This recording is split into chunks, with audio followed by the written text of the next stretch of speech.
Good day guys, so another issue tayo. Okay, so tatalakayin naman natin ngayon yung mahirap i-start, no? So ayaw i-start, ayaw redondo. Ngayon iba-ibang issue yan, no? So ngayon dapat di ko nagagawa ng video to. So may dumating na isa. So halos the same sila ng issue. Pero titignan pa natin kung parehas ng diagnose. Kasi depende pa rin yan, depende sa actual check, no? So ngayon, meron tayo dito, nakabaklas ko na yung starter. Kasi ang issue nito, ayaw mi-start. So minsan, kahit mainit yung makina, walang crank, ayaw redondo. Itong issue na to, iba-iba yan, no? Pwedeng sa ignition, pwedeng sa ground. So marami siyang pwedeng panggalingan. Kaya dapat pag ganito, naka-actual check or ina-actual. So pakita ko sa inyo itong una. Diagnose ko na, and then repair ko na. Gagawin ko lang ng video kasi yung kasunod, abangan nyo dahil tignan natin kung parehas ng issue. So pakita ko sa inyo. Okay, so yan, bago mo tanggalin syempre starter, kailangan tanggalin mo yung ground, no? So ito na yung starter natin ngayon. Yan. So ano nangyari dito, pinalitan ko ng solenoid contact, no? Dahil hindi na lumilipat yung kuryente, no? Dito kasi nakakabit yung live. Ayan. So dapat pagpasok ng kuryente dito from ignition, yan yung black na may kulay dilaw. Dapat pagpasok ng live dito from ignition, lilipat yung kuryente dito, no? Dito naman para paikutin niya itong starter. Kasabay yan ang pagpasok ng supply dito, kasabay yan ang pag-angat niya itong bendix, no? Para ikutin naman niya yung flywheel. Okay, so dito yan. Ito yung pinagpalitan ko. Yan. Ito yung solenoid na pinagpalitan ko. Ito guys, meron na tayong video nito, separate video. Pero ngayon, tignan natin kung parehas ito, saka yung susunod na gagawin ko. Kasi design sila ng issue. Meron lang pagkakaiba sa kwento, no? So sa kwento ng may-ari, sa experience ng may-ari, pag may magkakaiba, maaaring magkaiba ang issue, no? Kaya dapat talaga yan ina-actual check. So ngayon kakabit ko na tong starter, and then tignan natin kung mag-work, kung mawawala yung issue niya. Kasi kanina ang issue naman ito, ayaw mi-start, no? May narinig na siyang lumalagatik pero ayaw umikot ng starter. Okay, so kabit ko na yan para ma-testing natin. Okay guys, so yan, nakabit ko na. So testingin natin yan. Gana.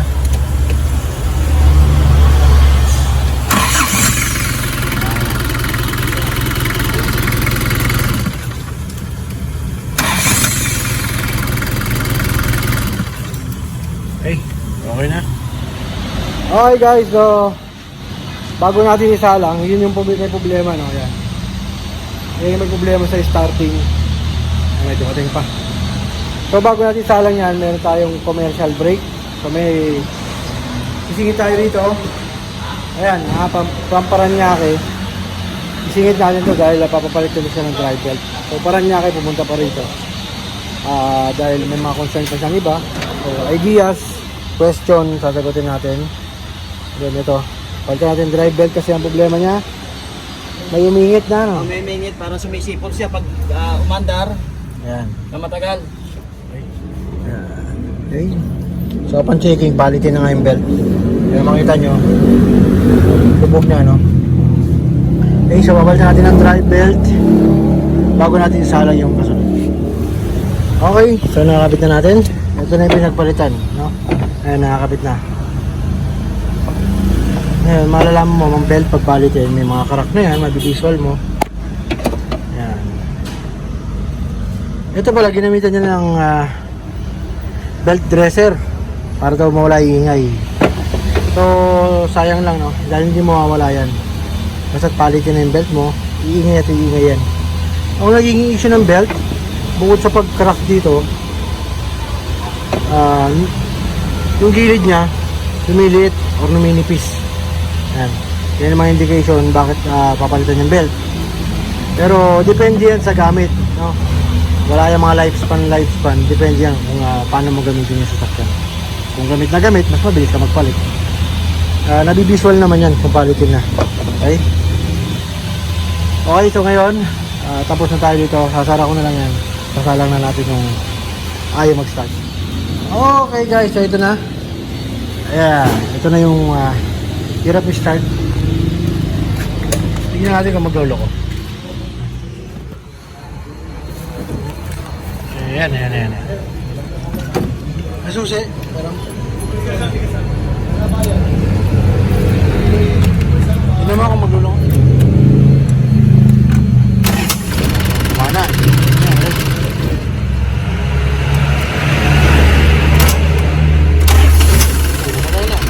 Pag matagal. Matagal naka-standby. Ano nangyayari? Lumalagatik lang? Oo. Kagaya kanina, di ba? Matagal siya na. Hindi ko narinig. Kaya pala pag talaga ikaw mabandi kanina. Oo. May lumalagatik. Oo, meron lumalagot eh. Sige. Kaya mahirap, no? Gumagana siya. Pero pag medyo matagal na tambay, doon, lumalagatik lang daw. So, buksan natin. Tignan natin kung ano yung issue. So, possible yan, solenoid.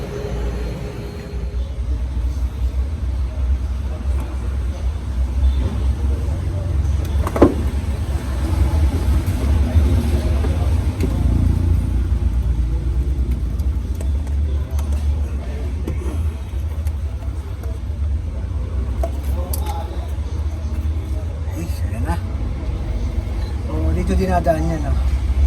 Ngayon kung gusto nyo makita kung paano ko binabaklas yan, meron tayong separate video yan kung paano baklas ng starter. And then ayan na yung starter natin. Buksan natin ito. Hindi masarap yung mga drive. Gusto mo mga ito yung mga pagkano ng mga drive. Okay, so ito yung solenoid. Okay, papalitan natin. Again, gaya na sabi ko kanina, ang contact. Okay, testing natin mamaya kung magbabago.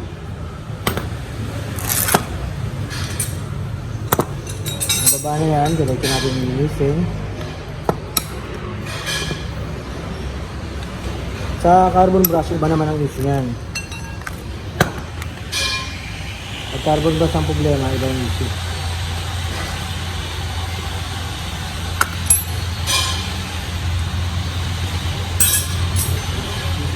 Ayan, depende na sa nag-diagnose yan. Kung anong hatol na sa issue na sasakyan, no?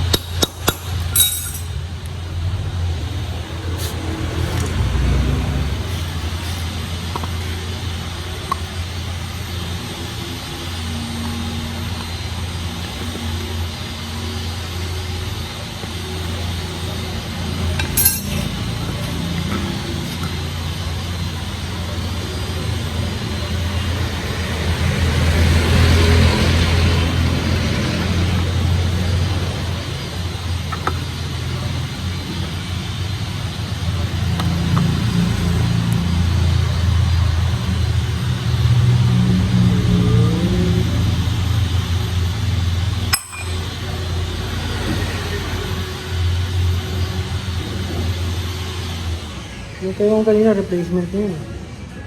Replacement niya yung kanyang ano. Okay, wala na. Hindi yan dito.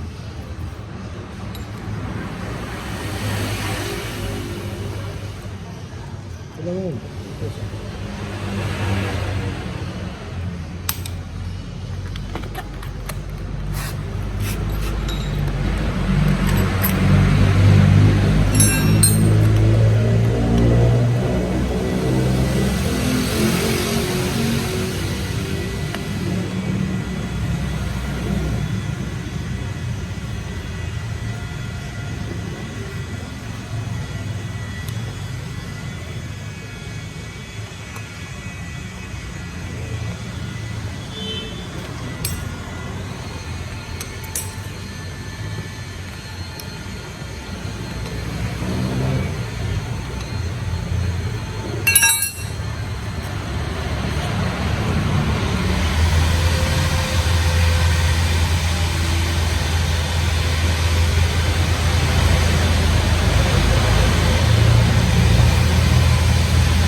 Biyernes kami umalis. Mm.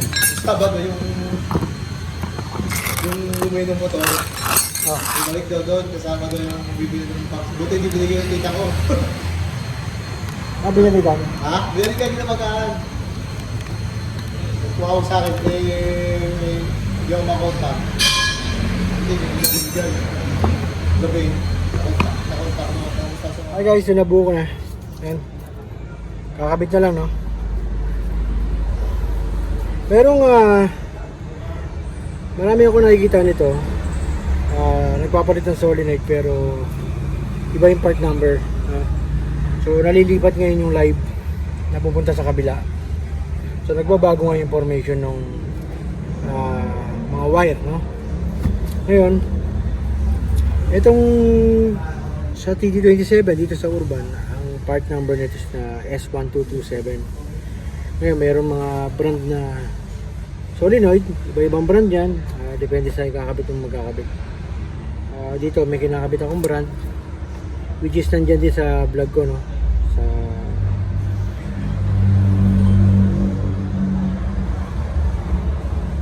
nandun yan, makikita nyo kung ano yung brand na kinakabit ko. So check na lang doon sa ibang video dahil medyo rush ako ngayon, may kasunod pa tayo NB350. So kakabit ko na to, and then hayaan muna natin dahil may concern pa rin yung may-ari. Magpapalit pa ako ng upper ball joint. Dati kasi pag natambay siya, mahirap na start, diba? Pag natambay ng medyo ilang minuto o ilang oras, click sound na lang, ayun yung start. So ngayon malamig na malamig yung starter. Tignan natin kung gano'n pa rin siya mamaya. Magpapalit muna tayo ng upper ball joint sa kaliwa. Ang concern naman ito, upper ball joint, ang nagsabi daw is LTO. So nagpa-register siya. So sabi palitin yung upper ball joint. Ang tanong ko naman, paano na-check yun? Kasi pure visual lang naman yun. Ewan ko, saan nila nakita? Sa machine ba? Saan nila nakita? Paano nakita? LTO dito sa ano. Low ba? Ay, diyan ka nagpa-registro? Oo. Malapit ko lang pala. Okay, kabitin natin siya.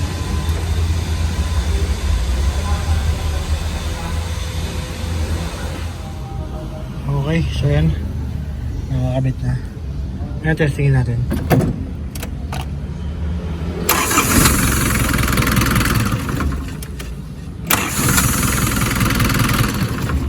Ay, pagpahingayin natin yan.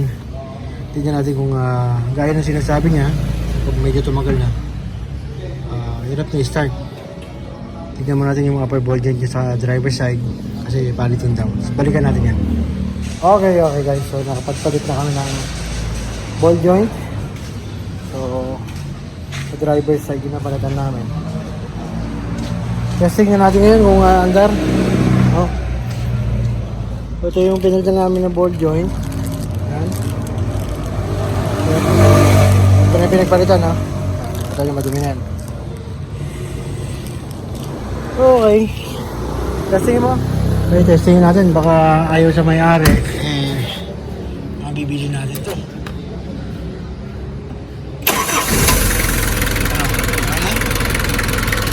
Okay, mandar. Okay guys, so nakita nyo, mandar na. Medyo tamba lang yan. Hindi natin alam kung tatagal na. Ito, meron tayo yung kasunod. Ang kasunod ko rito, condenser fan motor, no? So, okay na to from South Caloocan. Okay.